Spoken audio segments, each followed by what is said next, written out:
Hey, what's up guys? It's the Pineapple here. In today's video, I'm going to talk about why Tachanka is the perfect operator for beginners, or if you're someone who's having trouble controlling the SMG-11 but want to play Smoke.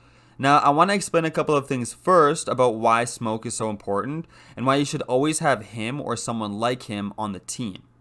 But if you are someone who is comfortable using Smoke with the SMG-11, then honestly you should probably keep doing that because it's definitely going to be a better option since the SMG-11 is one of the best guns in the game, if you can control the recoil. However, on console it can be very difficult to control the recoil, and if you are a beginner, it's very difficult to control the recoil. Nonetheless, practice does make perfect, so if you're trying to be a god out here, just keep practicing. But first, let me ask you a question.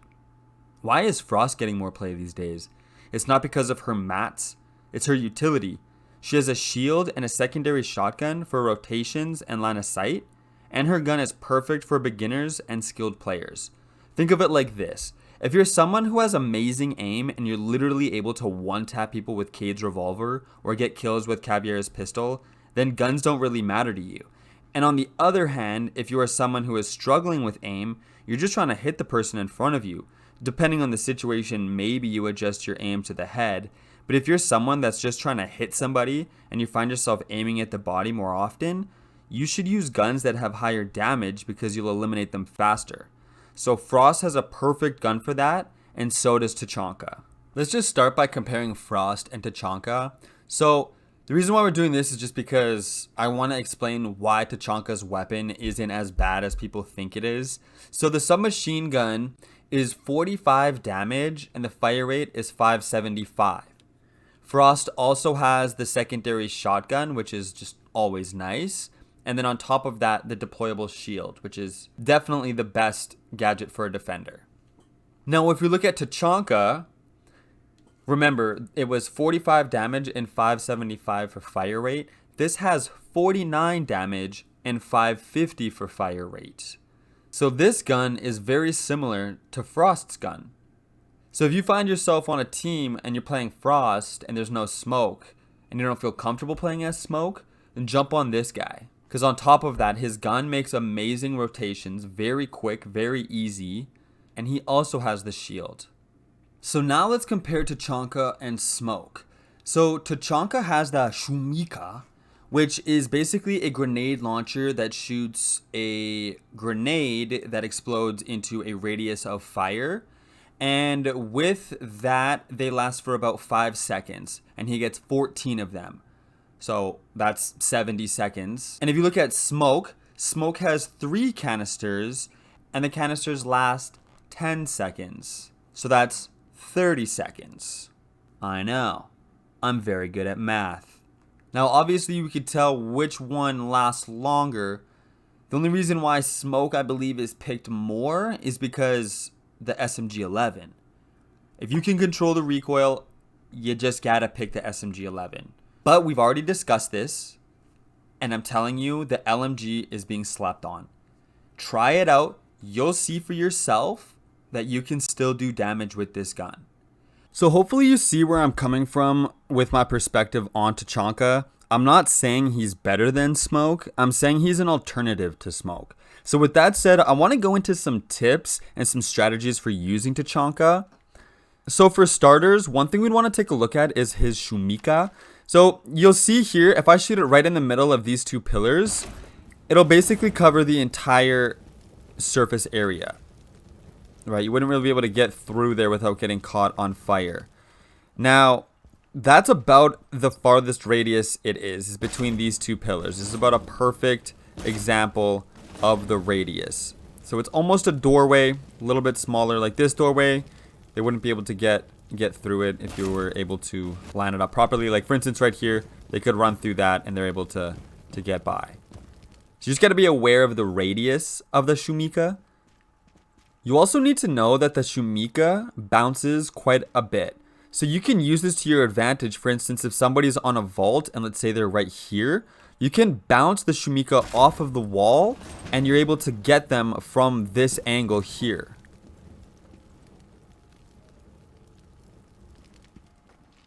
So definitely use this to your advantage. Now let's talk about the LMG. This gun is able to make rotations or holes in the wall very easily. So this is amazing for making footholds, obviously rotations. Or let's say you want to play a vertical angle, right? You can just make a hole in the floor, and then you're able to take your Shumikha launcher and just shoot it down.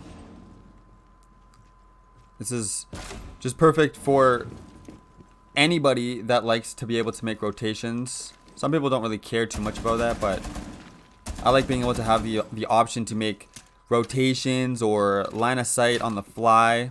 For instance, right here, you know, it just boom, 2 seconds, I have a hole in the wall. That could be on the fly for me to make a flank if I'm, you know, somebody planted in here. Boom, and you just get the kill. Whatever the situation is, it's just super nice to be able to have that option and not just be able to make 2 holes with, let's say, an impact grenade. So now I just want to show you a strategy that you'll be able to use as soon as you play. This is a very common sight on Oregon. So all we're going to do is we're going to be wasting the enemy's time. That's the biggest goal in this strategy. So what we're doing is just coming over to this little walk-in closet. We're going to reinforce both of these walls here. And then we're going to make footholes on the floor here.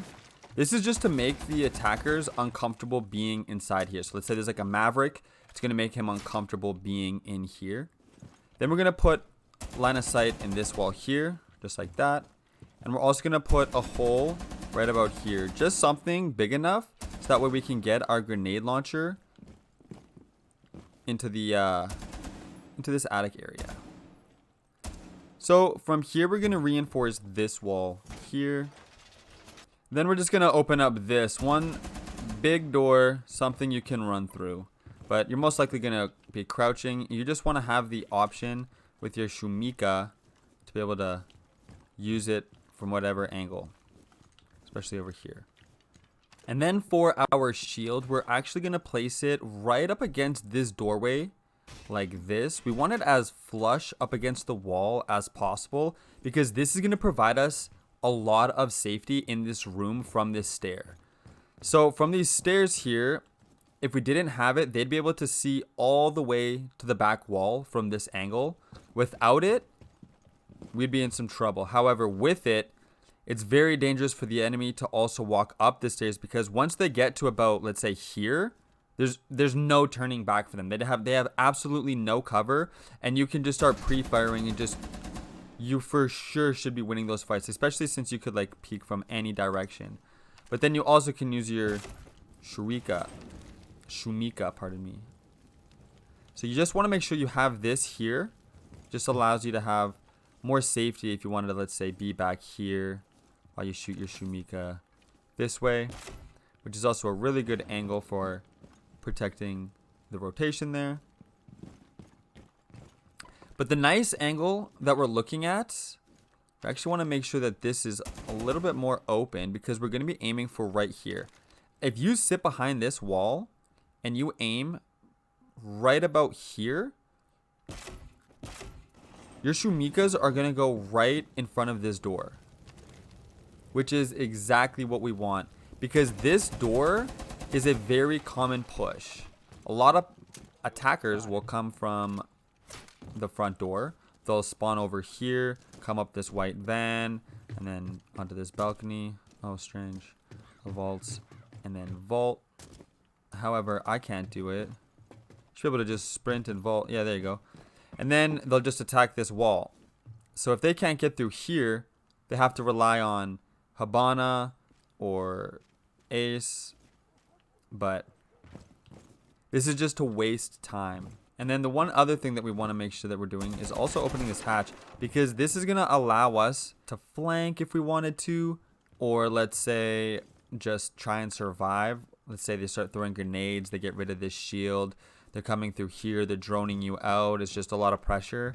You can either rotate through this way here, right? Try to get the angle or the fight this way, just waste more of their time.